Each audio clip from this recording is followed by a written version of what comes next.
in the early hours of January 3rd, 2026, U.S. forces conducted a direct operation in Caracas, Venezuela, that resulted in the capture of Nicolas Maduro. It's interesting how fast we went from no kings to, hey, leave that dictator alone.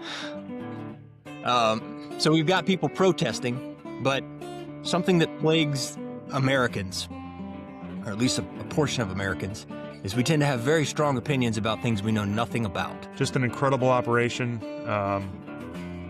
It's almost sad in a way that when an operation goes that smoothly, it's forgotten about faster.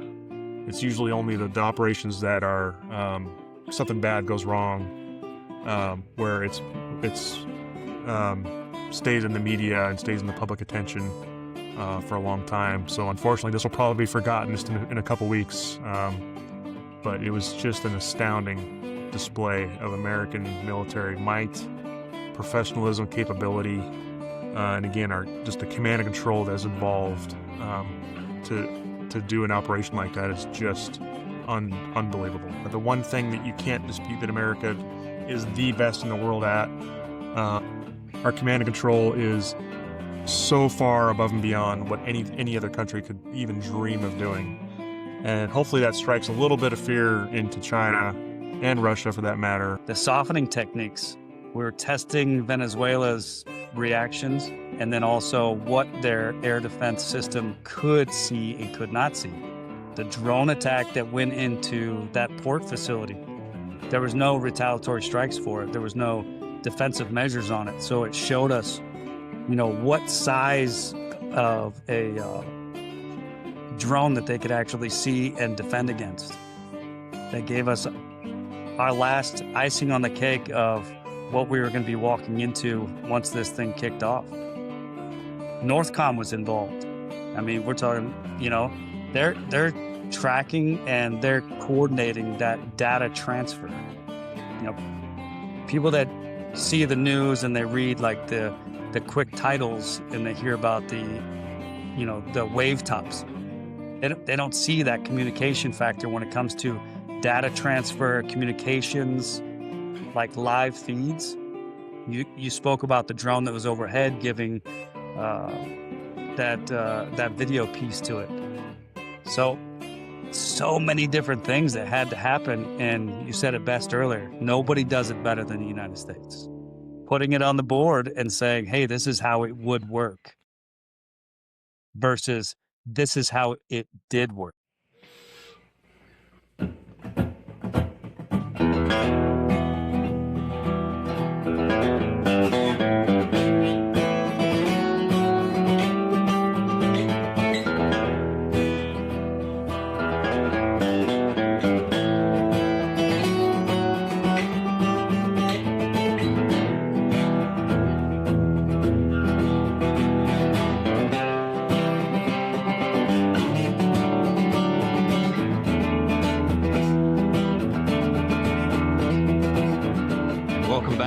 Fire Perfect, episode 25.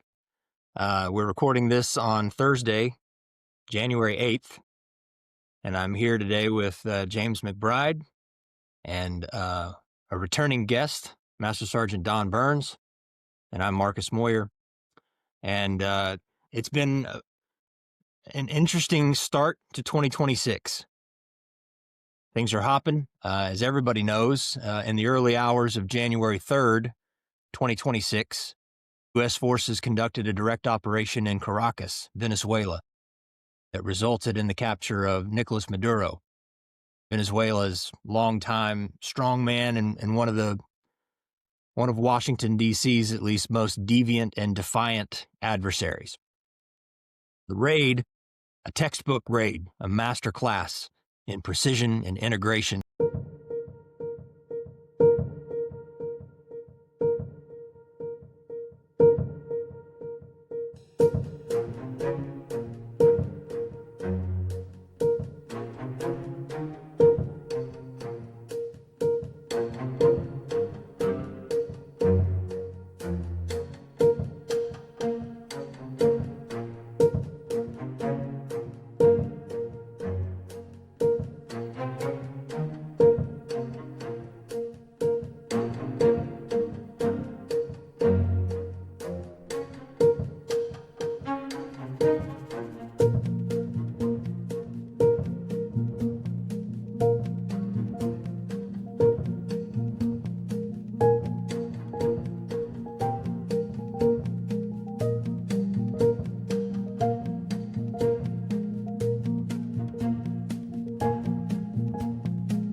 That raid ended more than a decade of disputed rule, international sanctions, diplomatic stalemates, negotiations, but it also touched off a pretty fierce debate over sovereignty, international law, the limits of U.S. power, a lot of different aspects to that in terms of law enforcement framing, linking it to criminal indictments, drug trafficking, narco-terrorism, national security threats, regional security destabilization, leveraging historic foreign policy doctrines, ensuring proper transitions of power vacuums that are often left after such operations.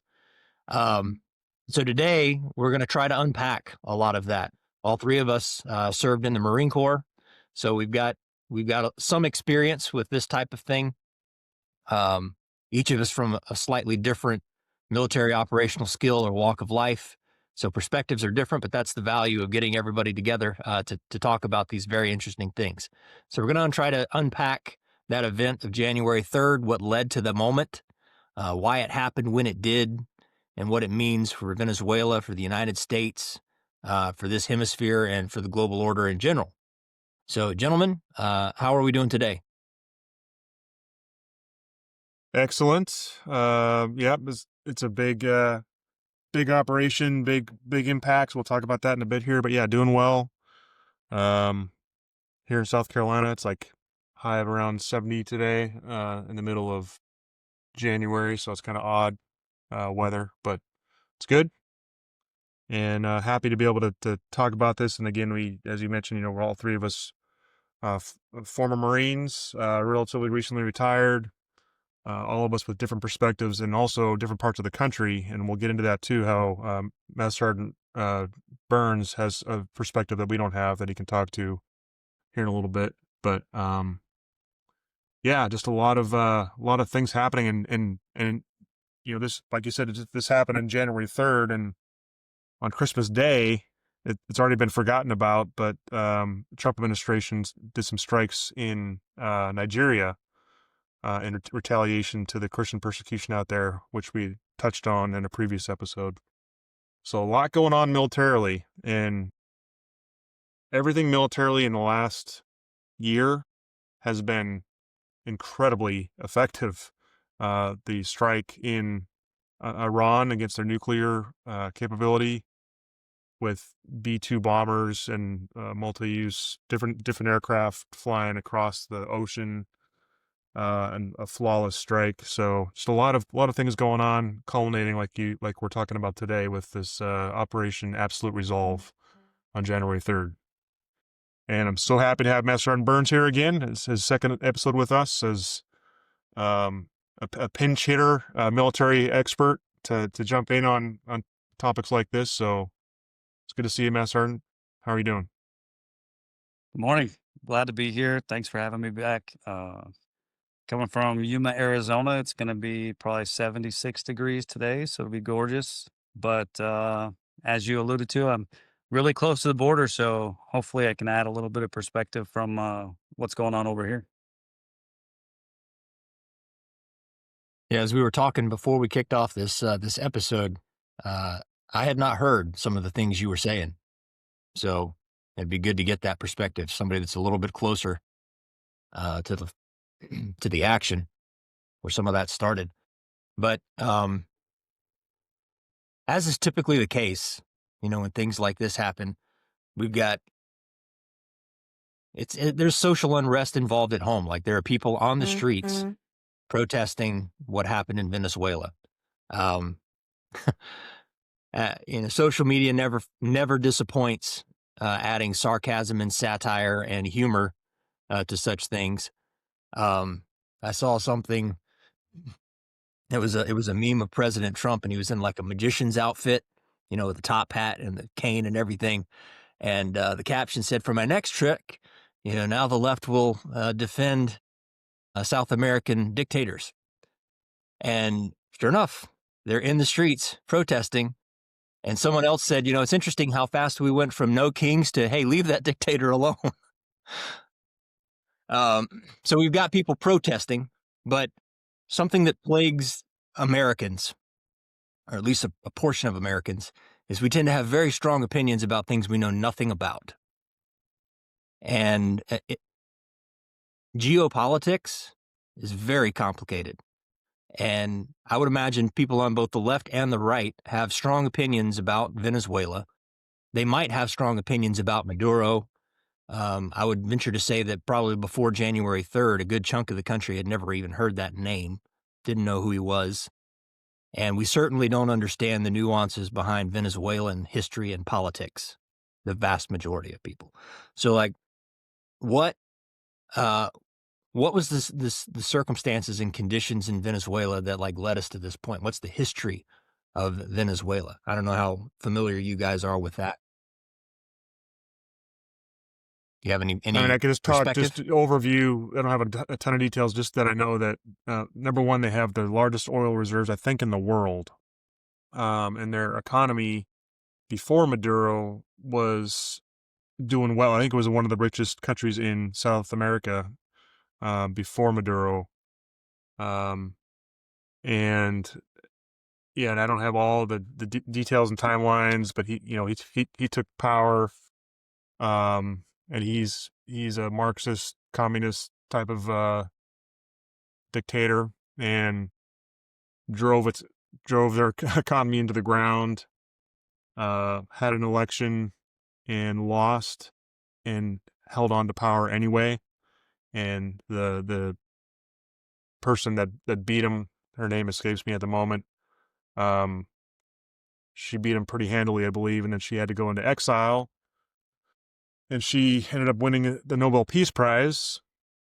And well before this operation, after she won the Nobel Peace Prize, because of all the geopolitical, just amazing victories that America has had in the Middle East with peace, brokering peace deal with Israel and Hamas, and stopping that conflict, at least for now, and other peace deals around the world. In Africa, she said she would gladly give her Nobel Peace Prize to President Trump, which of course blew people's minds as well. Anyway, that's an overview. Hopefully you have more details as to timelines and that kind of thing, but that's kind of the gist of it. That Maduro, typical socialist communist dictator, just drove his country into the ground, and has led to it being just a narco-terrorist crime syndicate country, unfortunately. Yeah, I certainly don't claim to be an expert on Venezuela, but I have tried to learn more about it than I knew previously. You're correct. Venezuela is what they call a petrostate. It's the classic petrostate, actually, from what I'm reading.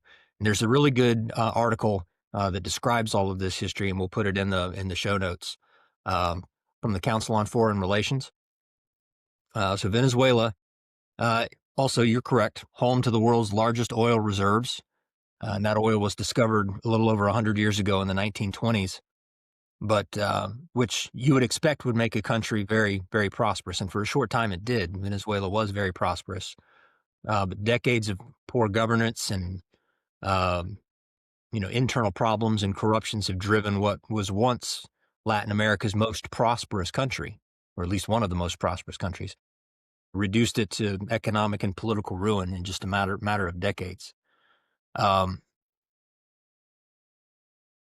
Failure to meet conditions for a fair election in recent years prompted the U.S. government to impose sanctions. But backing up a little bit before that, what defines a petrostate, from what I've read, is that one, the government's income is deeply reliant on the export of oil and natural gases. Checks that mark. Economic and political power highly concentrated in an elite minority, and political institutions are weak and unaccountable. Corruption is widespread. Also, Venezuela is as home to the largest oil reserves in the world. As you'd expect, it's part of OPEC. And in the opening, Jim, you had mentioned our intervention recently in Nigeria.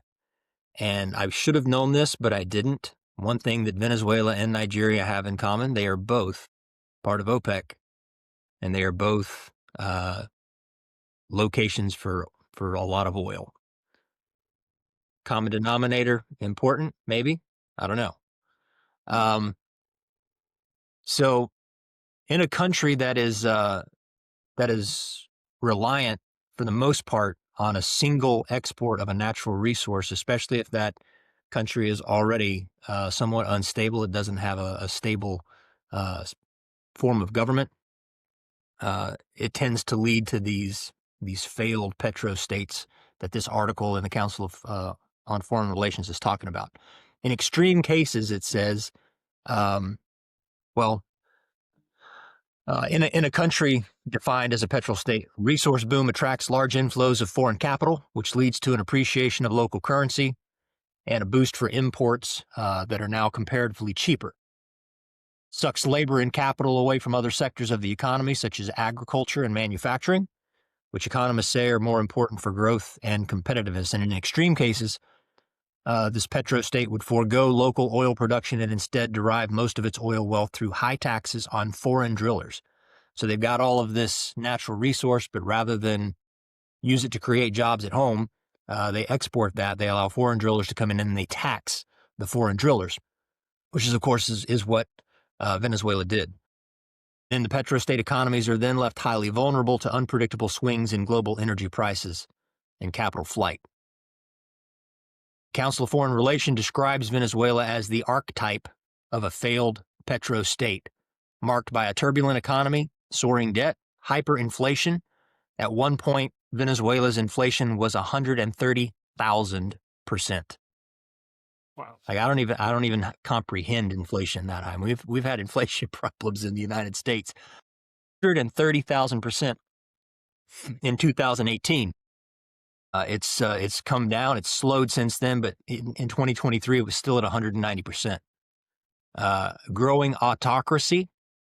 Nicolas Maduro and his allies violated basic tenets of democracy to maintain their power, including restricting internet access, arbitrarily prosecuting and detaining political opponents and critics. Sounds vaguely familiar.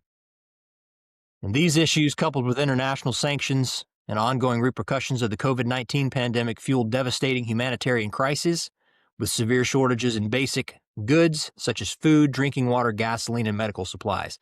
So when you've got folks on the liberal left here in the United States lecturing Venezuelans about why they shouldn't be excited that Maduro is gone, it's instructive at least to understand what they were living in. Violation of basic tenets of democracy, humanitarian crisis, shortages of basic goods, food, drinking water, and medical supplies. According to November 2022 survey, 50% of Venezuela's 28 million residents were living in poverty. And though that is down 65% the year before, so that was kind of at a good point. 50% were in poverty. And since 2014, nearly 8 million Venezuelans have fled to neighboring countries and beyond, where some governments have granted them temporary residency. And there's a map here in this article of where all of these folks have gone. So conditions in Venezuela, not awesome. How Maduro came to power, you rewind all the way back to the 70s. In 1976, it was President Carlos Andres Perez. At the time, he nationalized the oil industry. And then in the 80s, oil prices plummeted and Venezuela's economy contracted. They were also massively in debt. And then in 1989, President Perez launched a fiscal austerity package that was part of a financial bailout from the International Monetary Fund. That was not very popular in Venezuela and provoked a lot of riots, which led to the rise of Hugo Chavez in 1992. Hugo Chavez was a military officer. He launched a coup that failed, but it did rocket him to national fame. Chavez was elected president in 1998, and he was elected on a socialist platform. So he kind of brought in, he ushered in what was called the Bolivarian Revolution. And so it's interesting, and maybe again why some people in America on the left have a lot of sympathies is Chavez's platform, and to a degree Maduro's, seem to align with the things that they think are good. Chavez in 1998 elected on a socialist platform pledging to reduce inequality, expand social services, and reduce poverty. And he did this through what was called Bolivarian missions, which were extremely costly and designed to, as we just said, expand social services and benefits. He also tried to harness popularity among the working class, expanding the powers of the presidency, and edged the country toward authoritarianism. Ended term limits, took control of the Supreme Court, closed independent outlets, and nationalized hundreds of private businesses. Again, all things that seem in line with what certain factions of our own country advocate for. In 2014, global oil prices again took a tumble, and Venezuela's economy went into a tailspin. And as that unrest percolated, Maduro consolidated power through political repression, censorship, and electoral manipulation. Again, this is all according to the Council on Foreign Relations. In 2018, Maduro secured re-election in a race widely condemned as unfair and undemocratic. Nearly 60 countries, including the United States, subsequently recognized the opposition figure Juan Guaido as head of the National Assembly and of Venezuela, and recognized him as Venezuela's interim leader. For almost 2 decades, the United States imposed sanctions against Caracas, blocking oil imports and preventing the government from accessing U.S. financial systems. However, they were kept afloat by other oil trading partners like China, Cuba, Iran, Russia, and Turkey, all people on the opposing side of the United States in almost every way. And those entities kept Maduro and his regime afloat. Then in January 2021, Maduro took leadership of what was the last opposition-controlled power center in the government, which was the National Assembly. And after claiming victory in the legislative elections, opposition, including Guaido, boycotted the vote, alleging that it was fraudulent. And that charge was reaffirmed by our own president, Joe Biden, at the time, and other foreign governments and international bodies, including Canada and the European Union, and the Organization of American States. In November of 2022, in part to help offset the rising global energy prices due to the war in Ukraine, the United States did relax its position a little bit with Venezuela and permitted the U.S. oil giant Chevron to resume limited operations in the country. So Chevron is a U.S. company, Citgo as well, U.S. companies that operate in Venezuela. And there are some complicated corporate, economic, and political connections in that way, which is part of what led to what we saw on January 3rd. So in exchange for the U.S. relaxing its position in 2022, Maduro agreed to continue dialogue following a year-long stalemate, and then Caracas agreed to a roadmap for free and fair presidential elections in 2024. Washington, D.C. then rewarded that move by further easing sanctions on Venezuela oil and gas sector, allowing it to export oil and gas products for 6 months. However, after the Venezuelan government failed to meet its conditions for a fair vote and the revival of the centuries-old territorial dispute with Guyana over control of a very oil-rich region there that was in dispute, Washington, D.C. then reimposed those oil sanctions in April of 2024, and then relations have continued to strain since then.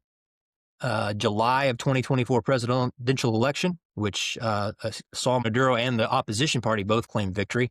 The United States, among many other countries, voiced concerns over that. So economic turmoil, political turmoil, corruption, couple of decades of back and forth debates and sanctions, causing what the Trump administration sees as disruption in the hemisphere and a threat to U.S. interests. We saw a buildup toward what we saw on January 3rd. We saw a buildup of military power in the region as we started sending carrier strike groups and amphibious ready groups, lots of aircraft down toward Venezuela. The boats, the drug boats that have been coming north, that have been getting blown out of the water, all of this was leading and funneling us toward what happened on January 3rd. Those were everything that I just described. There were reasons given for each of those individual actions. But as we'll discuss here in a minute, they were all precursors, shaping events, as it would seem in hindsight, shaping events to what we saw go down on January 3rd. And whether you agree with what was done or not, when you step back and take a look at all the steps that have been taken over the last probably 6 months to pull that off, it's pretty mesmerizing and impressive what was done. And again, regardless of how you feel about it, it was a masterclass in intelligence gathering, planning, integration, and execution. That was a very long overview, well, a short overview of Venezuela's long history and what culminated on January 3rd. Over to you guys. So one thing I'll add to that is, Nicolas Maduro, he did hold power as an authoritarian ruler, and he did a lot of things to his people. But the harshest reality was the fact that he allowed all of these criminal organizations to just run amok inside the country, which is why so many people were fleeing. Food scarcity, all of this income he's getting from taxes and from the oil wasn't going to his socialist platform of feeding and taking care of the people of his country. And that highlighted a lot of the problems coming into United States influence, because there's a lot of talk of socialist programs, and we're seeing this in other countries, including Venezuela. It's like their downfall because the money's not being tracked, personnel aren't being taken care of, and instead of having a voice, he was running against somebody for an election that won against him, and that person had to go into hiding after winning the election. Yeah. And you spoke very quickly about some of those influences from the oil's income. A lot of the loans that are going to Venezuela are through Russia and China influences on state-owned companies.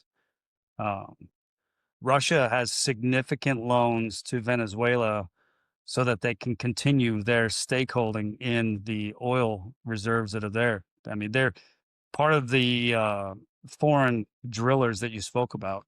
The U.S. has influence too, but we're not popular in Venezuela, whereas Russia and China influences are. But when you speak about being a masterclass of this operation going in, I mean, we took no casualties. We suppressed their country from being able to retaliate against us during the operation, which saved lives. And in doing so, we took the target that we went in for, and we didn't take anything else. So hats off to everybody involved in the planning and the execution. But I'd really like to dig into how it was so successful. Like, what was used to make us successful? And then how was that a posturing technique as well? Yeah. Well, that's where we're headed next.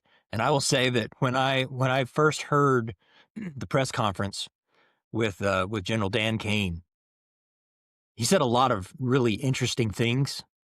And, Again, I agree with you. Hats off to everybody who was involved. But when Dan Kane was given this press conference, of all of the interesting things that he said, probably the thing that stuck out most to me as a former pilot and maintenance officer in the Marine Corps, when he said that this operation involved 150 aircraft from 20 locations. If anybody that's never been around aviation maintenance, that in itself is a miracle. Getting 150 aircraft in the air at one time, that is not easy to do. And I don't know of any other country in the world that could do it. Readiness is always a struggle in any squadron, and coordinating that to get 150 partially mission capable or full mission capable aircraft launched on time and in the air over the objective area, that in itself is a miracle, in my mind, among many miracles that were pulled off to make this happen. Jim, what do you got? Yeah. Master Burns and I were talking before we went live about the one thing that you can't dispute that America is the best in the world at, even though China's military is rising and their capabilities are rising, is our command and control. Our command and control is so far above and beyond what any other country could even dream of doing. And hopefully that strikes a little bit of fear into China and Russia, for that matter, for any potential operations we may get involved in with them or against them. I know that President Xi is very, very open and has been for years about taking over Taiwan one way or another, through soft power or hard power. So I know that China has wanted to match our command and control capability, and they really opened their eyes during the first Gulf War, our invasion, liberating Kuwait in 1991 from Saddam Hussein, and then our operation in that 2003, sorry, the 1991 conflict.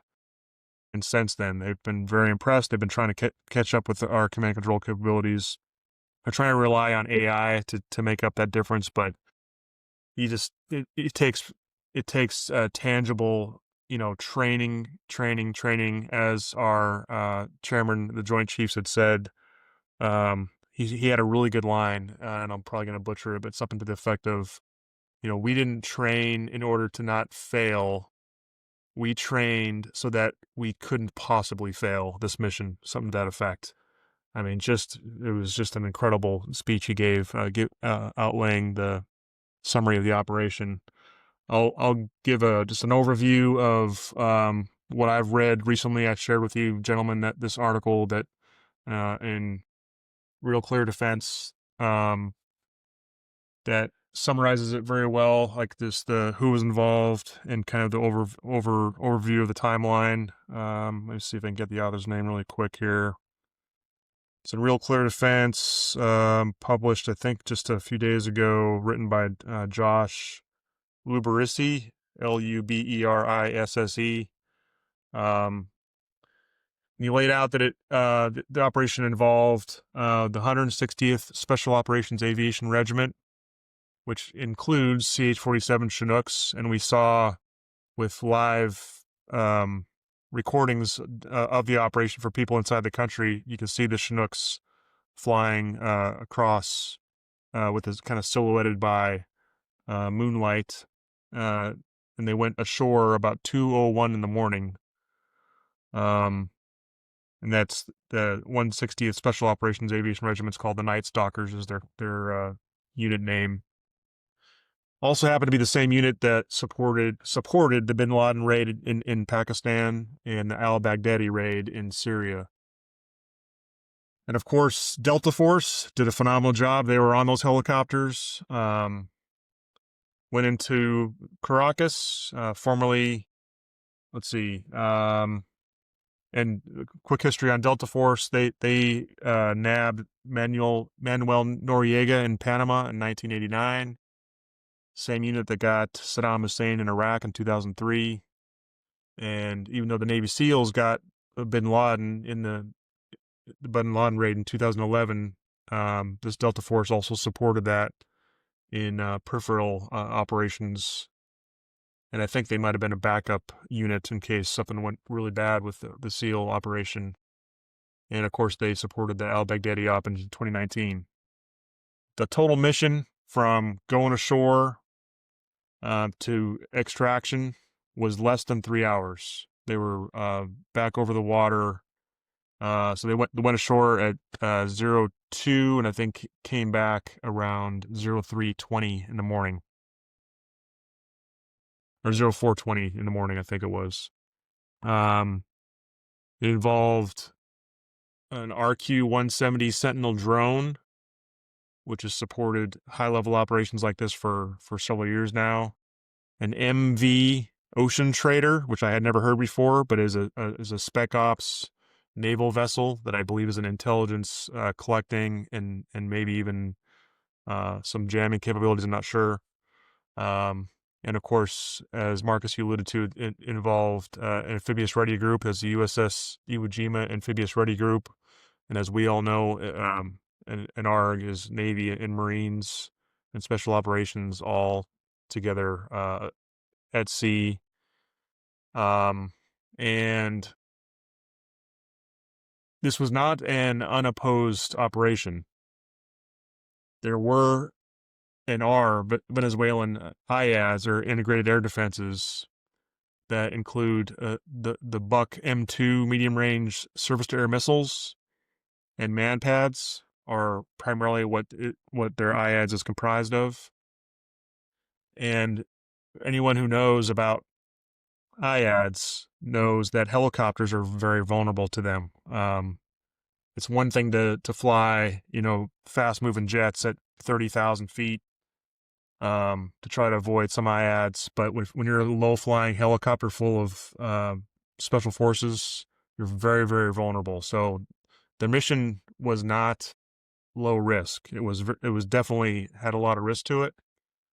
And Marcus, as you pointed out, and as the chairman pointed out, it involved over 100 aircraft from CH-47s, F-22s, F-35s, FA-18 Super Hornets, EA-18 Growlers, which is a Navy jamming aircraft based on the F-18 platform that replaced the EA-6B Prowler, which is the aircraft that I flew on in the Marine Corps, which is a radar jammer and a offensive anti-radar. It carries a HARM missile, the high-speed anti-radiation missile, that can home in on an enemy radars on the ground and destroy them. EC-130H Compass Call, also a radar jammer. E-2D Hawkeyes, which are a command and control platform that launch from carriers at sea. And it also involved B-1B Lancer bombers, which were overhead and were ready to strike if needed. I don't know if they did drop any bombs, but they definitely were there as a backup if nothing else. And apparently one helicopter was damaged by ground fire. And Marcus, as you know, as a MV-22 pilot, all it takes is one lucky shot with ground fire, and a helicopter can be taken down. It doesn't even have to be a missile. So again, high risk, but one was damaged by ground fire, but it didn't impede the operation. Everyone got back safely. And the 22nd MEU, the Marine Expeditionary Unit, was aboard the Amphibious Ready Group, Iwo Jima Amphibious Ready Group, and probably were ready to go with quick reaction force if needed. Knowing how MEUs operate and how Marines operate, they surely had a quick reaction force ready to go. So that's kind of an overview from that article. Did a good job laying it out. And I'll stop there. But he went into different phases of the operation. So well before 3 January, 2 in the morning, for months prior to that, it wasn't an accident of the things that we were doing out there with our amphibious ready group and our carrier strike force and striking those drug boats. All of that, in hindsight, was part of the shaping of this operation. It allowed us time to do intelligence gathering and all that. So just an incredible operation. It's almost sad in a way that when an operation goes that smoothly, it's forgotten about faster. It's usually only the operations that are something bad goes wrong, where it's um, stays in the media and stays in the public attention for a long time. So unfortunately, this will probably be forgotten just in a couple weeks. But it was just an astounding display of American military might, professionalism, capability, and again, just the command and control that's involved to to do an operation like that is just unbelievable.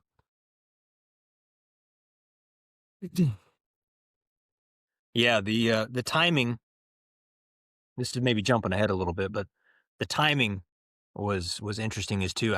I thought at 02:01 was the time that it all started when the helicopters from the 160th crossed over into Venezuelan airspace. So you guys were both at Mott's, right? Were you at Mott's, Jim? Yep. All right. Yep. So you guys are very familiar with the NVD manual, no doubt. And so, or the night vision device manual, which goes into a lot of the physiology behind night operations and why we do what we do and when we do it. So there is based on the body's biological clock and circadian rhythms, there is a period of time in a 24-hour day where the human body is at its lowest, which makes you the most vulnerable if you're going to be attacked. But if you are the attacker, you have an opportunity to shift your circadian rhythm. You can ramp yourself to where you're not you're not suffering from the same trough, so to speak, of human attention span and performance as your opponent. And that time period of a 24-hour day where the human physiology is at its lowest and therefore the most vulnerable is called the physiological nadir, and it starts at 02 in the morning. And so, I mean, Interesting. when we say textbook, like literally, this is textbook. Like, I don't know, what whether that played into it or not. I'm sure it had something to do with it. It wasn't a low light night, it was like a full phase of moon, I Right. think. So, but so that part maybe not so much textbook, but I think there was a lot of weather considerations and concerns too that were affecting the timing, and so maybe the weather cleared enough and they accepted you know, the the higher light level from a full moon just for, you know, to get it done. But the timestamp just jumped out to me like 1 minute after the textbook says such things should begin, they're on it. Yeah, very interesting. And the Uh, moonlight, that's a double-edged sword yeah.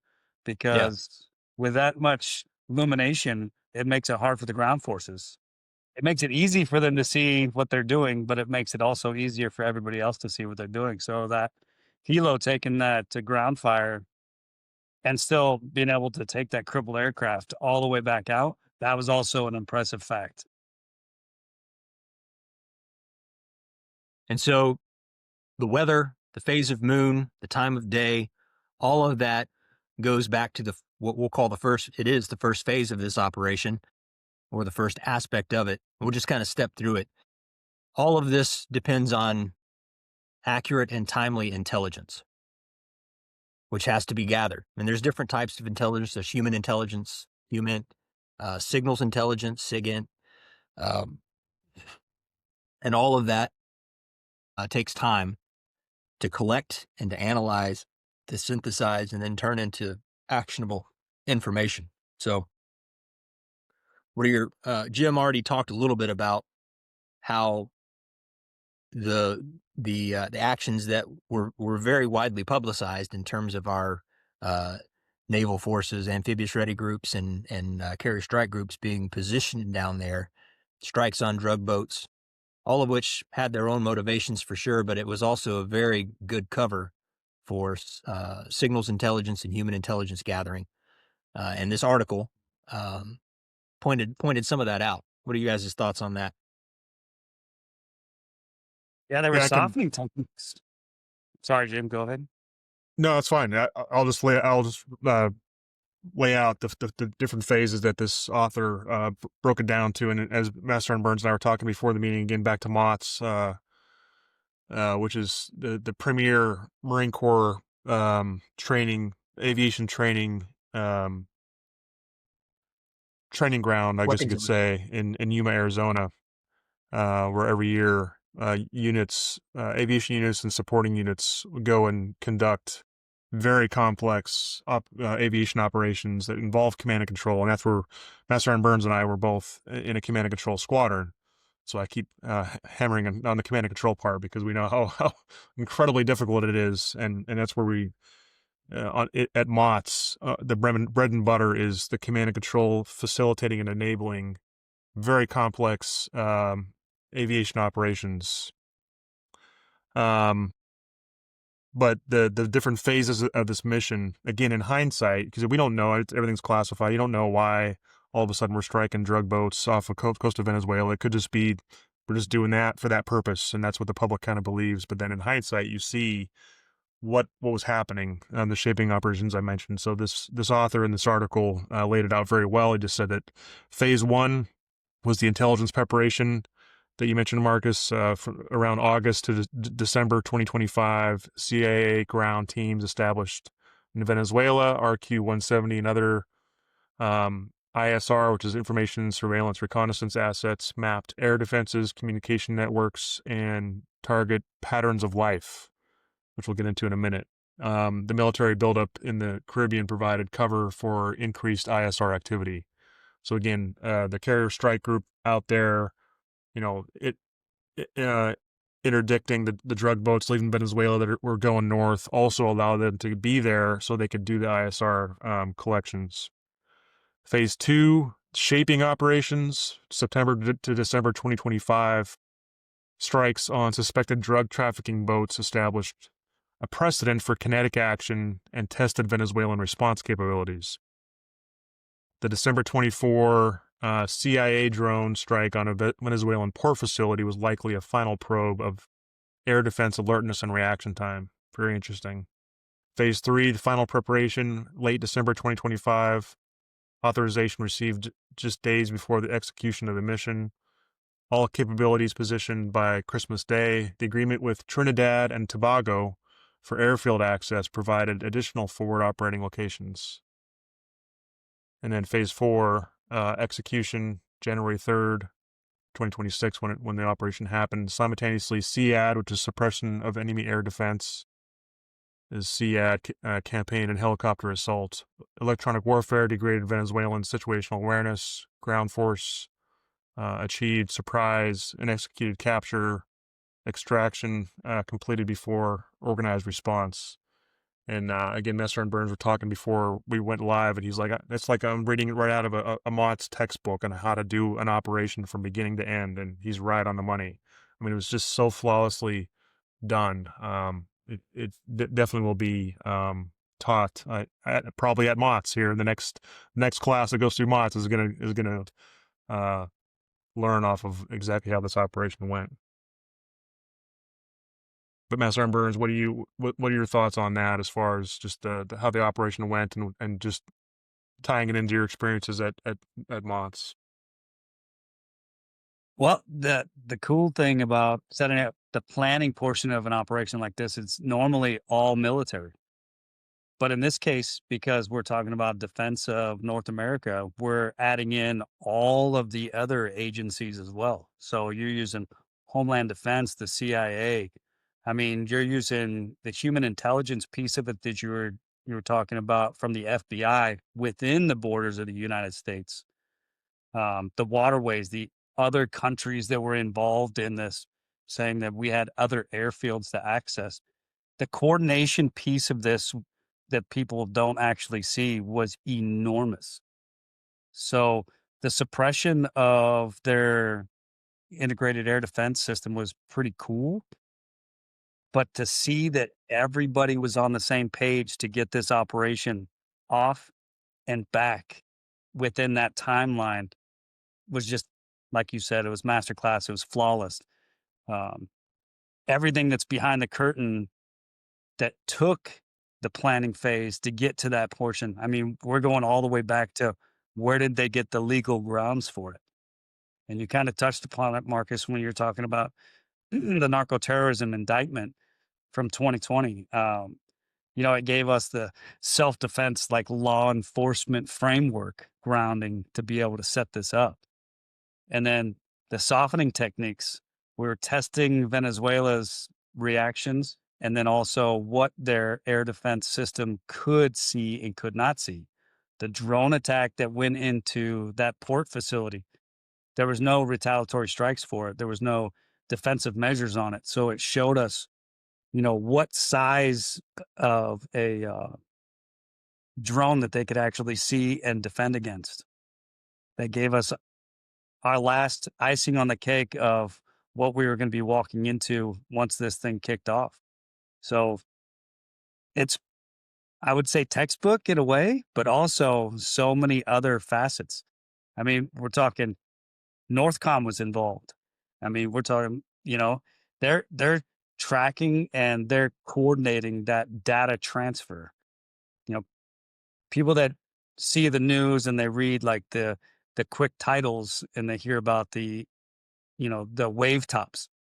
They don't see that communication factor when it comes to data transfer, communications, like live feeds. You spoke about the drone that was overhead giving um, that video piece to it. So many different things that had to happen, and you said it best earlier. Nobody does it better than the United States, and it's actually like a dream come true to see it in action because putting it on the board and saying, "Hey, this is how it would work," versus this is how it did work. Right. And I want to highlight something that we touched on very briefly, and you just brought it up again, Master Sergeant, is the legal justification for this operation. And I think Marcus talked about the most recent indictment, but the first indictment, and I want this to tie into your understanding, Don, from where you live about some of the impacts to the narco-terrorist operations in Venezuela and how it's impacted America. And you have, from where you live, you have a little bit more insight on that. So I want to tee you up for that real quick here. But the U.S. first indicted Nicolas Maduro in March 8th, 2011, a long time ago, under the case United States versus Carvajal Barrios. Though the indictment was sealed at the time, the charges were unsealed on March 26, 2020. By the U.S. Department of Justice, formally accusing Maduro and over a dozen current and former Venezuelan officials of narco-terrorism, drug trafficking, and corruption. The 2020 indictment alleged that Maduro had been involved in drug trafficking activity since 1999. The superseding indictment was unsealed on January 3rd, 2026. What timing? That's perfect timing. Following the capture of Maduro and his wife, Celia Flores, by U.S. Special Forces during a military operation that we're talking about now. The updated indictment added new charges, including narco-terrorism conspiracy, cocaine importation conspiracy, and possession of machine guns and destructive devices, and formally included Flores as a defendant. And so if you wonder why Maduro and his wife ended up in New York in an orange jumpsuit, tried in an American court. That's the background as to why it got to that point. And we touched on a little bit kind of the geopolitics and how China and Russia were using Venezuela for influence in our region, which President Trump has basically dusted off the Monroe Doctrine, and he comically called it the Don Roe Doctrine in his speech when he talked about the operation. We could get into what the Monroe Doctrine is here in a minute, but I want to tee it up for you, Master and Burns, to all this narco-terrorism and drug gangs and that kind of stuff. It's not isolated just in Venezuela. It's impacted America. And so what can you talk about that? One of the ones that went across the news, but it was really quick and kind of fell off was Transnational, the Venezuelan prison gang. For years, they've been actually started out as a prison gang. Then they took the prison over. Once they took the prison over, they turned it into their headquarters. And it wasn't a prison anymore because it had restaurants, it had a pool. They even went as far as to have a zoo, but they used it as a platform because now once you're in that prison or you get sent to that prison, you're indoctrinated instantly. So when you're talking about getting people to become members of something, I mean, it was survival. So what they made their biggest debut as was being violent. Down here in Arizona, we get a lot of the reports from uh, Customs and Border Patrol on what they're seeing and what they're doing. And Transnational is one of the, I'd say, most violent groups because they wanted to set themselves apart. So they started out as cartel like enforcers, earning their reputation and their money by doing really bad things to human beings. So that way nobody would retaliate against them. Once they got that little claim to fame, it turned into more of a transnational syndicate because what they were able to do is because they were enforcers, they were guns for hire. Other cartels and other syndicates would hire them to do things. And what's really interesting about this happening right now is when the attorney general took over, her biggest thing was to come in under this administration and eliminate these transnational gangs in America. So this wasn't just a Venezuelan thing. This is a huge footprint in the United States. Uh, Matter of fact, there's been a multi-agency ring now that has been arresting and breaking up the Transagua upper class, which is interesting that they have to use the United States to take out their upper class echelon gang members, the organizers, because not too long ago, Maduro, under so much pressure from the globe, he actually sent an entire military operation to retake the prison over. He had been making money, he had been supporting, and he had been protecting for so long that now he had to switch sides. He had to take the prison back over. And in doing so, all of the leaders, the entire leadership was not caught. So the prisoners that they caught made them prisoners in a real prison now. All of the leadership had fled. And now the U.S. Marshals, DEA, FBI, CBP, local law enforcement, and ATF have all been working together to root them out of the United States.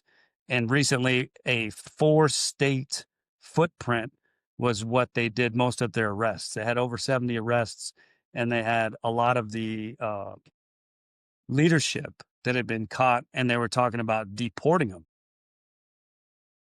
But when we deport them, they go back to the Venezuelan prison, which is technically their headquarters. So we gave them a free ride back home. So this operation was huge in proving our military might in a self-defense criteria. But these groups aren't just running drugs into America. I mean, this is human trafficking. This is information that they're selling.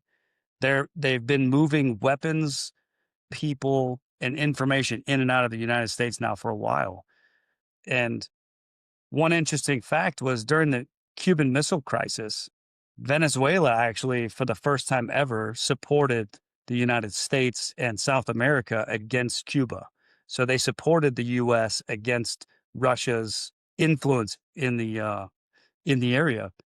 But now we see that shift under Maduro, where he has now welcomed the Soviet Union and China through different kinds of loans, through the foreign drilling contracts, the taxation. So multiple avenues of money streams that he was receiving and protecting, but not passing it on to his people. So The Transnational working with the cartels on the border have been doing damage for a long time. So it's really good to see that not only the administration, but then also all of these three-letter agencies all working towards a singular point, which is to root out and destruct all of these pathways. Here on the border, we see a lot of the human trafficking piece of it, the drug piece of it, and then the weapons. Being that I'm a gunsmith and I have my own federal firearms license, because I'm on the border, there's actually extra paperwork that I have to do for multiple gun sales. So if I were to sell a rifle, a repeating rifle, if I sell more than one to a customer within a 5-day period, I have to do extra paperwork. So that way it's highlighted to the ATF and CBP. So that way they can try to look out for those things going south of the border to support Transnational, the cartels, these militia groups that now work as enforcers. It's incredible. Where is that prison in Venezuela that you're referring to? Is that in Caracas? Surely. I think it's just outside. That's fascinating. Yeah, and back to the just the drug trafficking and human trafficking, and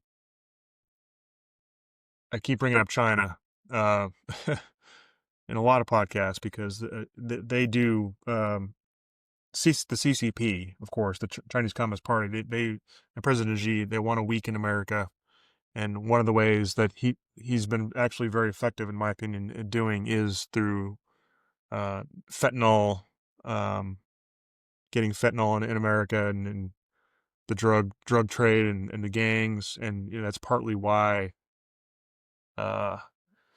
is using Venezuela as an influence and as a vehicle, as a vector for that kind of stuff, which does hurt America, mostly a lot of our youth. And I'll put a clip in here from Kaizen Asiedu, which I've had clips of him before.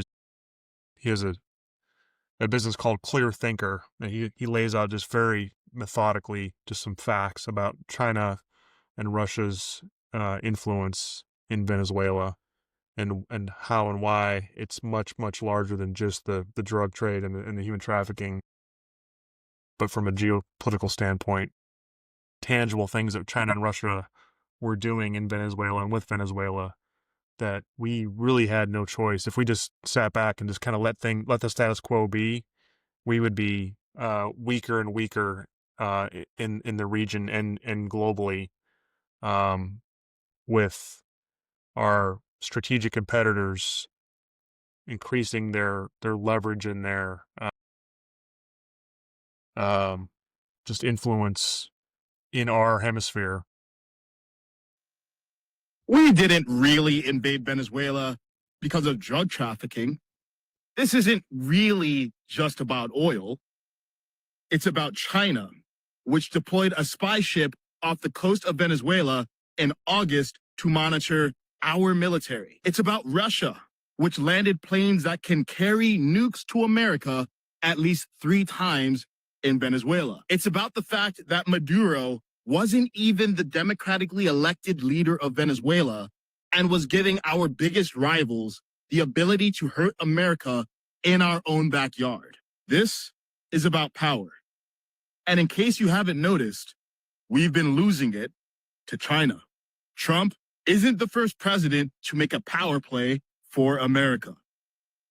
He's just the first to be honest about it. Maduro is an ally of China and Russia. Venezuela's military equipment mostly comes from China and Russia. Russia was building a weapons factory in Venezuela. Russian military contractors were Maduro's personal bodyguards. China has poured over $100 billion into Venezuela. Today, most of Venezuela's oil goes straight to China. Just hours before we captured him, Maduro was meeting with China's special envoy. Venezuela has 17% of oil reserves in the world.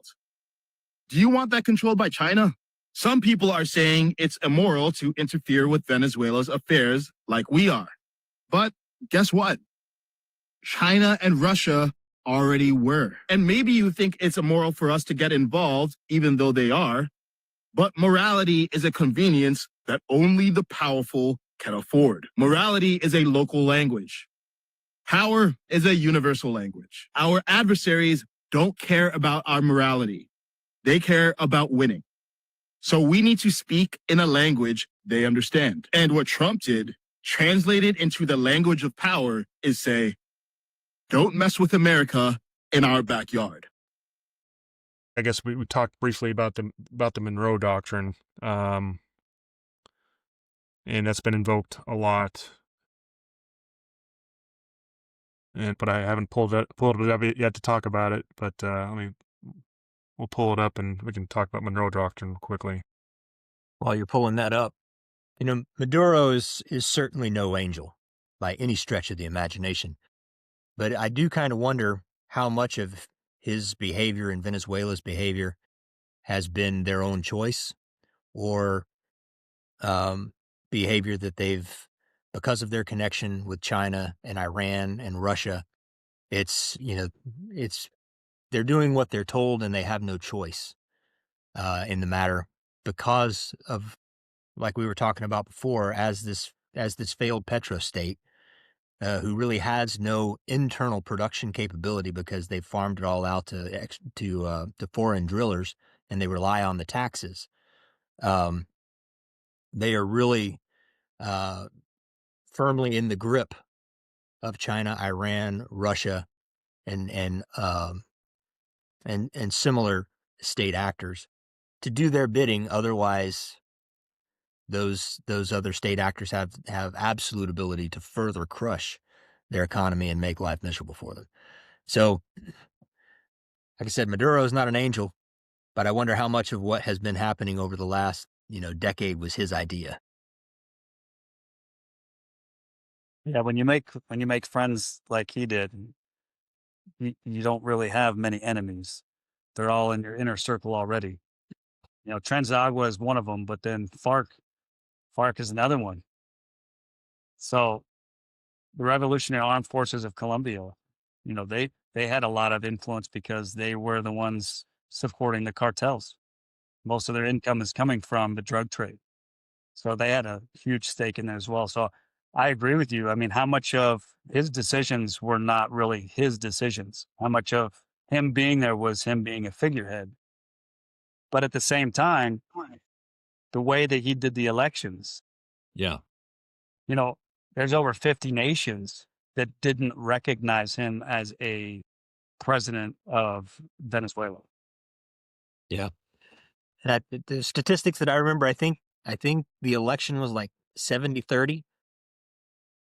Yeah, it was a landslide. Yeah. So like Maduro was like, he only got like 30% of the vote, maybe. Difficult to say since the election itself was not reliable, so you can't really trust the percentages either. But he lost by a lot, no matter how you split it, and just refused to leave. Yeah, 7 million people have fled Venezuela since he's been in power. 7 million people. That's a lot of people, which is clear evidence that it wasn't a fun place to live. And over 50% of those that remain live below the poverty level. Right. Right. And all these basic needs. The way U.S. sanctions and embargoes and all of this, that have happened over the last 20 years, given the way that Venezuela's economy and government is structured, because of the squeeze that we put on them as the United States, it probably pushed them into the arms of China and Russia and Iran. I'm not saying that the United States shouldn't have done that, because you can't tolerate bad behavior. There has to be some kind of consequence. But I think that's,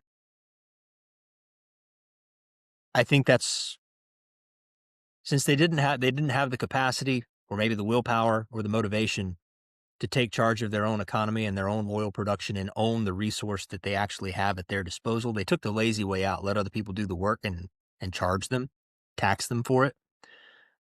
They kind of made this bed that they were then forced to lie in. And, the old saying, when you lay down with dogs, you get up with fleas. And Maduro is a flea-ridden failed, illegitimate state leader. And you can't argue the fact that everything that was happening down there, from the narco-terrorism to the dealings with Russia and China, Iran, like it was destabilizing the hemisphere and directly threatening U.S. assets and personnel. So the justification that you described, Jim, the indictments going all the way back to 2011 and 2020, they're not unfounded. You know, there will be people who disagree with how we went about it, bringing a fugitive to justice, if you want to put it that way. Clearly, there are people demonstrating in the streets because they disagree with it, but it doesn't make it wrong. Yeah, and a quick history of the Monroe Doctrine. So it's the best known U.S. policy toward the Western Hemisphere. It was buried in a routine annual message delivered to Congress by President James Monroe in December 1823. The doctrine warns European nations that the United States would not tolerate further colonization or puppet monarchs. And then the doctrine was invoked in 1865 when the U.S. government exerted diplomatic and military pressure in support of the Mexican president Benito Juarez. This support enabled Juarez to lead a successful revolt against the Emperor Maximilian. And then almost 40 years later, in 1904, European creditors of a number of Latin American countries threatened armed intervention to collect debts. President Theodore Roosevelt promptly proclaimed the right of the United States to exercise an international police power to curb such chronic wrongdoing in his so-called Roosevelt Corollary, or extension of the Monroe Doctrine. So when Trump brought up the Monroe Doctrine and then coined the term the Don Roe Doctrine, meaning Donald, as in Donald Trump, that was what he was referring to. So, not everyone's going to agree with that. It's, controversial. It's can come across as a little bit imperialistic. But I am happy that we have that perspective because it's obviously, letting Venezuela get out of control for so long has had a very negative destabilizing effect on America and Americans, and has allowed, as we've said, a foothold for our strategic competitors to use Venezuela against us. So, but the big thing now, though, phenomenal military operation, incredibly professional, effective. The rationale is there, going back decades, and the big question is now what? And we've all lived through, 20 years of post 9/11 military operations. We recall, with our 2003 invasion of Iraq to oust Saddam, we believed that we would be met as liberators, and we were initially in Iraq. And famously, Donald Rumsfeld kind of kept the post offensive operations structure small and agile, thinking that it was just going to be an easy transition. And of course, it led to almost 20 years of conflict and the birth of ISIS in Iraq and all kinds of problems. And, different but similar in Afghanistan. That didn't go well either, ending with a disastrous pullout under the Biden administration and turning it back over to the Taliban, who we went in there to remove when we first invaded after September 11th. So there's a lot of recent scars on our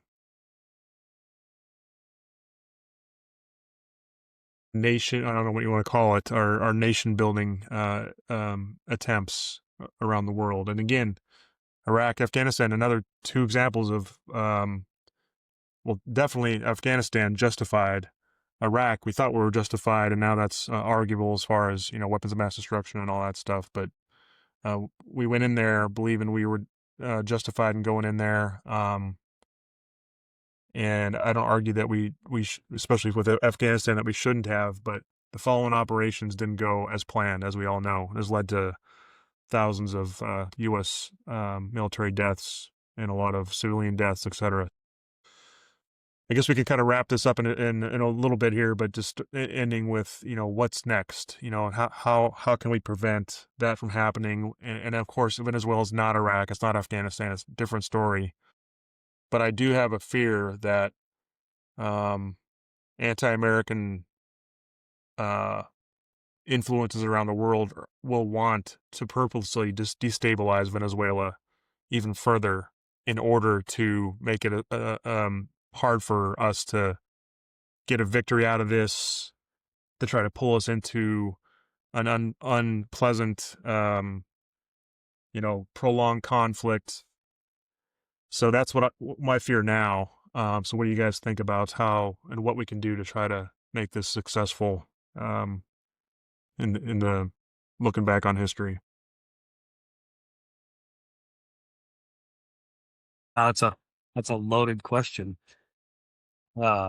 especially looking at our history when it comes to other countries that we have gone into free, and then once we've taken out the leadership and either helped put in a leadership or gave them the opportunity to come up with their own, it hasn't looked good on our track record.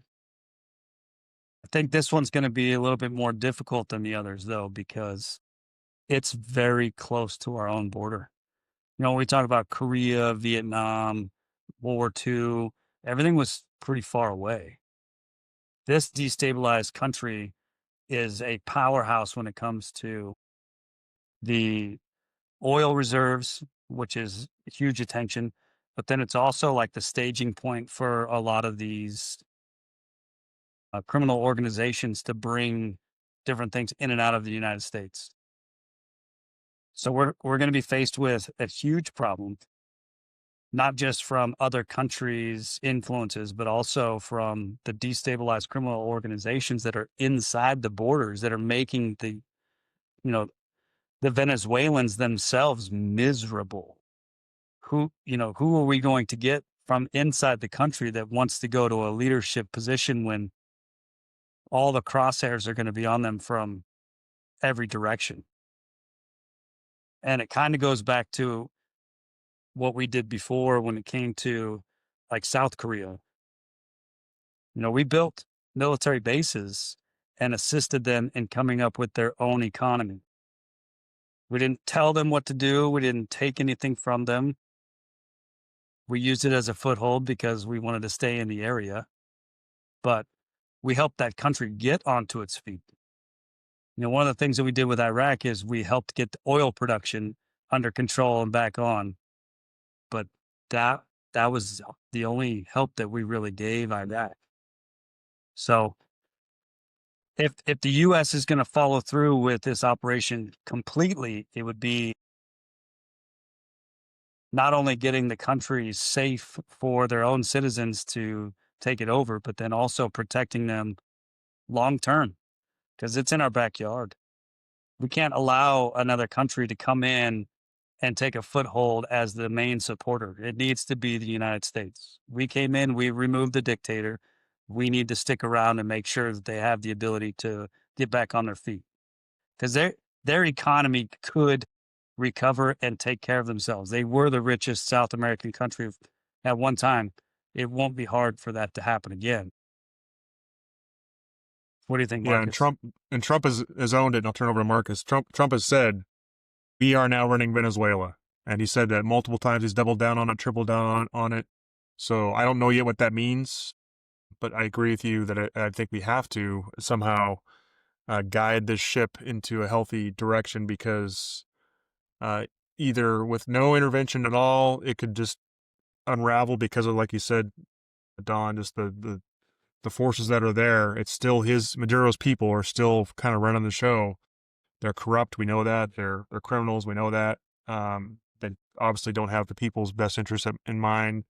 We know that. So it could just unravel on its own, but also these other forces that want it to fail could force it to fail even faster and worse. So we have to be involved somehow. And I don't know what the U.S.'s plan is for that, but what do you think, Marcus, on that one?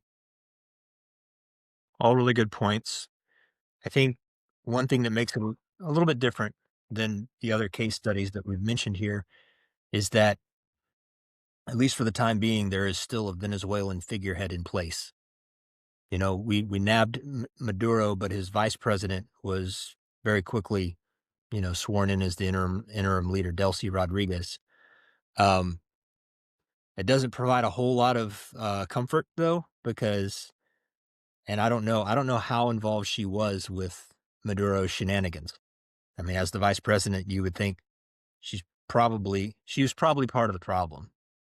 That would be my initial suspicion anyway, unless proven otherwise. Trump was pretty clear in his press conference, though, that she's going to do whatever we want her to do. At least that's what she's saying for now. It is important that leadership, Venezuela provides its own leadership. Eventually, there's going to need to be an honest and fair election, and the sooner the better, to get a legitimate leader that the majority of the country wants and trusts in that position. And as you gentlemen both said, there's going to need to be some support for the United States for an indeterminate period of time, and that's the part that I don't like about any of this, is a persistent U.S. presence in yet another part of the world that isn't the United States. We talked several episodes ago about the Powell Doctrine. Maybe we can resurrect part of that. This isn't billed as a military action, an invasion, a war of any kind. It's at least the way it's advertised and as we've characterized it here, is a law enforcement action. But you still have to, I think a lot of those principles of the Powell Doctrine apply. Like, you have to have a clear objective, limited scope, and an exit strategy. And based on the level of planning and integration and precision with which we conducted the preparatory actions and the strike itself, I tend to believe that these conversations have already been had. There probably is a plan. We just don't know what it is yet. At least I don't. I hope that's the case. Because while I don't like the fact that a persistent U.S. presence is required, that is the reality. And we talked about Iraq. We talked about Afghanistan. You mentioned Korea. The truth of the matter is, from a historical perspective, any place where we have instituted a regime change, defeated an opponent, the only places where we've been successful in stabilizing that country or that region, not just stabilizing it, but turning it into an ally for the United States, every instance where we've been successful in that, we are still there.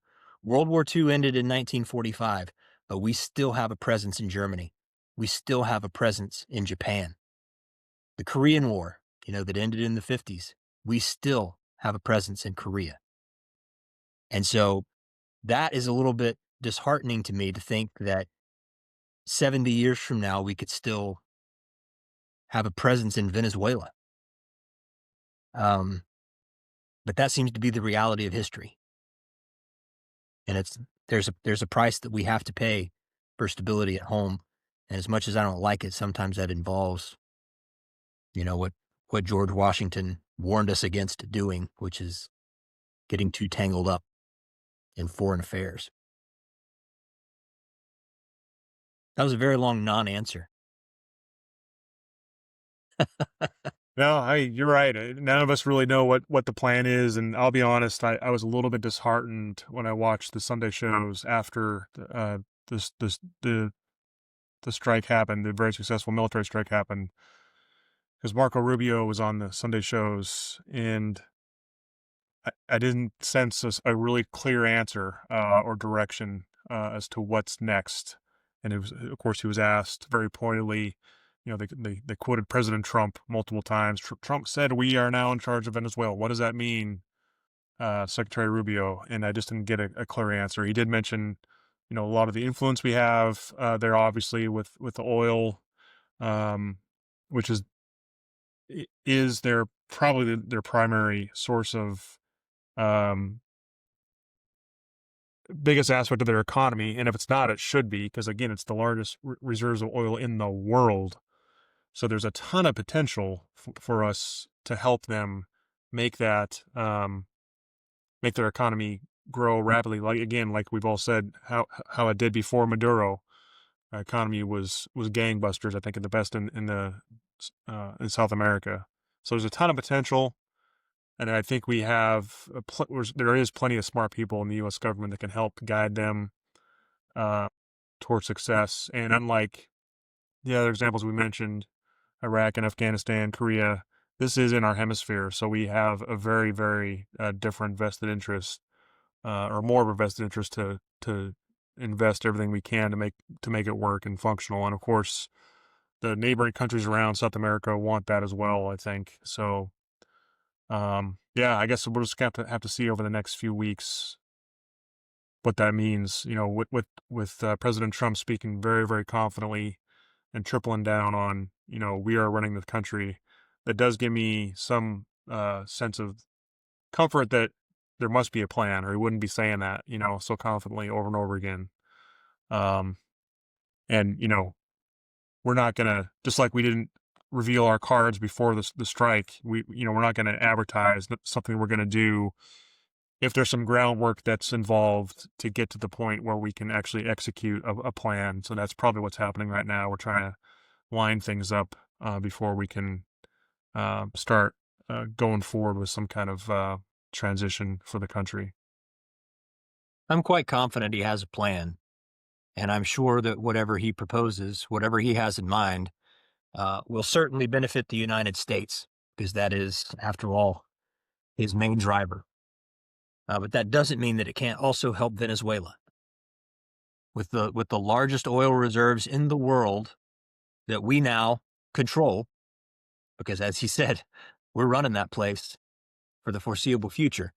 And so I can't imagine that opportunity is going to be, they're going to let that opportunity pass by without an advantage. And we've been accused of this so many times in the past, of going to war over oil. Blood for oil is always the criticism that is launched. In this case, we got the oil with no blood. Nobody was killed, which is a miracle in and of itself. But the potential that is there, going back to this Council on Foreign Relations article, back in the oil boom of the 1970s in Venezuela, over a 2-year period, they added $10 billion to their state coffers. A lot of that, though, was squandered and sifted and siphoned off through corruption, as Don was describing earlier. But analysts estimate that as much as $100 billion was embezzled between 1972 and 1997. $100 billion. So the potential to generate income and profit and profitability for Venezuela is huge. But I think the United States is going to take advantage of our leverage now that we have there. And to be honest, as an American, I have to say I want us to, because this offers an opportunity to divorce ourselves from the stranglehold that the Middle East has had on this hemisphere.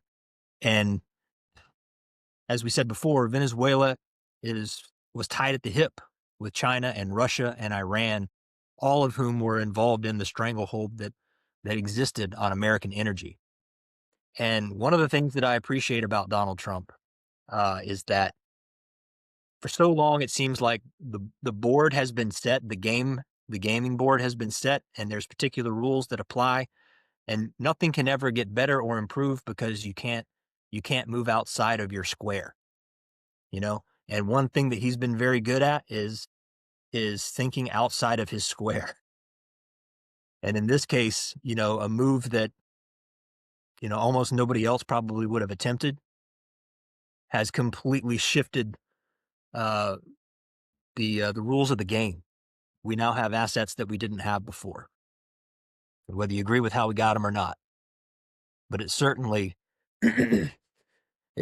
certainly provides an advantage to the United States that we didn't have before.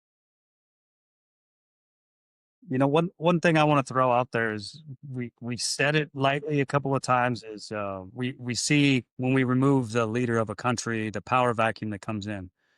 He left a ton of people there that are still loyal to him, that are still loyal to the contracts that they have, the loans that they have, the transcontinental gang networks that are being fed into there.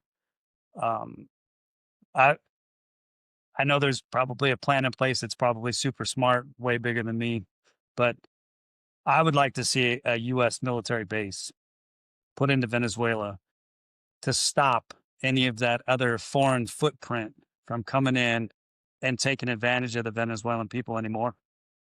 One thing that people aren't getting out of this whole thing is those people have the opportunity now, instead of fleeing their country to find food, they now have the opportunity to shape and take care of their culture, their land, their people, and build it into the future. That there's no other country on the planet that does that the way the United States does. We have non-government organizations that go in. We have government organizations that go in. There's a lot of things that could and probably will happen, especially with, like you said, the oil reserves are there. That would stop us from having to go to the other side of the planet to get oil. So, advantage us, yes, but morally, it needs to go a little bit further. Yeah. And I guarantee whenever we return control, whenever that happens and in whatever form that is, I guarantee we don't give up access to those energy assets. We'd be fools to. And I would not be surprised at all if in the months and years to come they start talking about a military base in Venezuela, a U.S. military base, because like I said before, if you follow the pattern of the only success we've seen of these types of things in history, military bases in Germany, military bases in Japan, military bases in Korea, history would suggest it's what you need to do. Then as you start sending in all of these NGOs and nonprofit or quote unquote nonprofit organizations, that's where we saw so much fraud and corruption, though, out of USAID. So we, as the United States, we have to be on guard against corruption in our own country involved in this, whatever we're going to do, because we've seen ourselves go bad multiple times throughout history as well. So while we're fighting corruption in Venezuela, we can't succumb to it ourselves.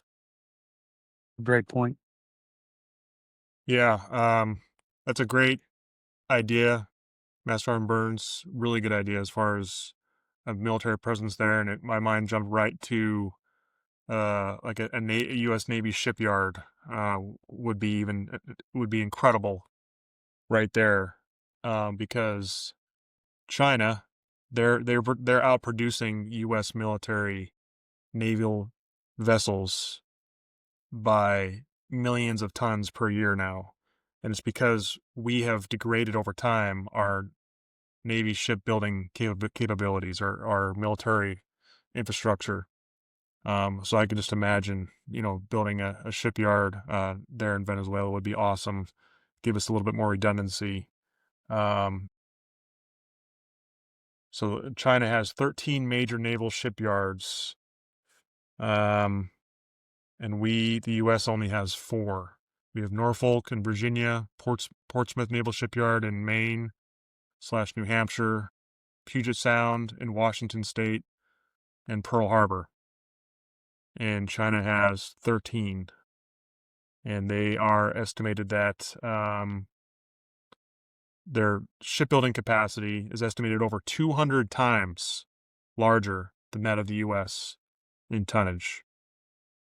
So that is a huge disadvantage for us. Again, being with 2 oceans on both sides of us that are awesome at protecting us, and us, historically ever since World War II anyway, having the predominant Navy in the world. Actually, after we started the decimating Japan's Navy, but after World War II for sure, ever since, that's been our bread and butter.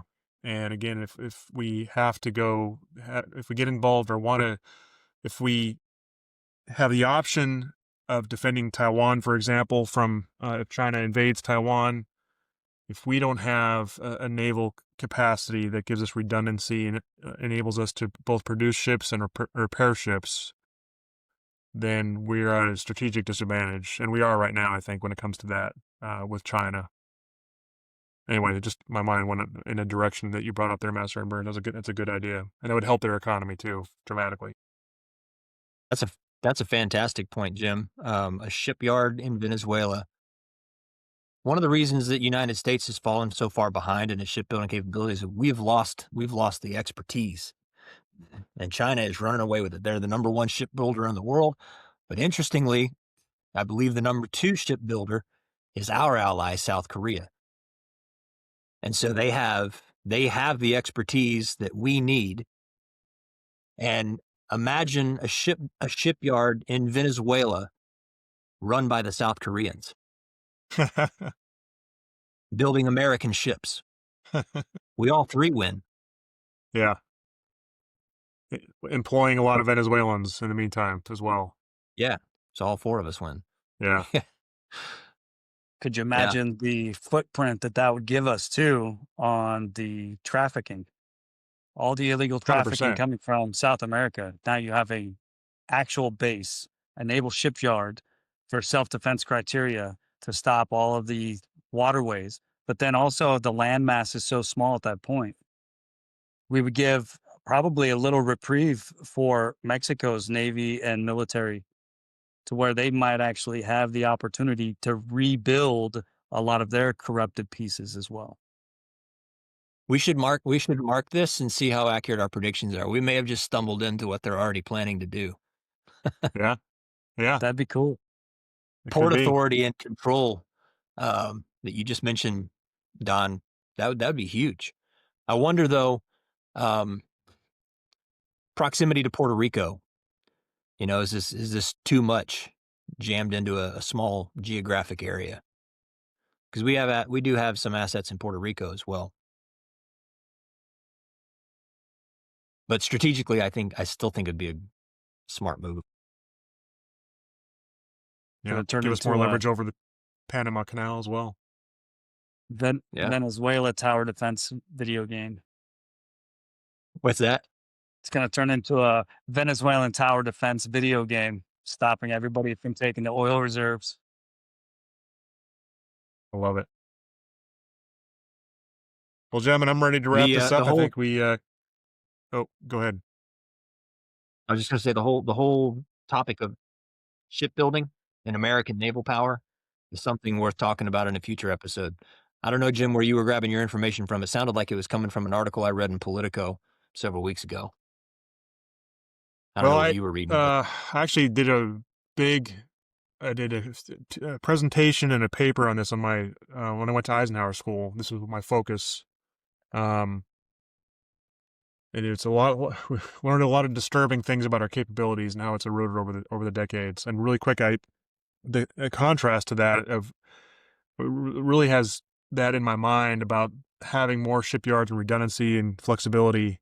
Is there's a phenomenal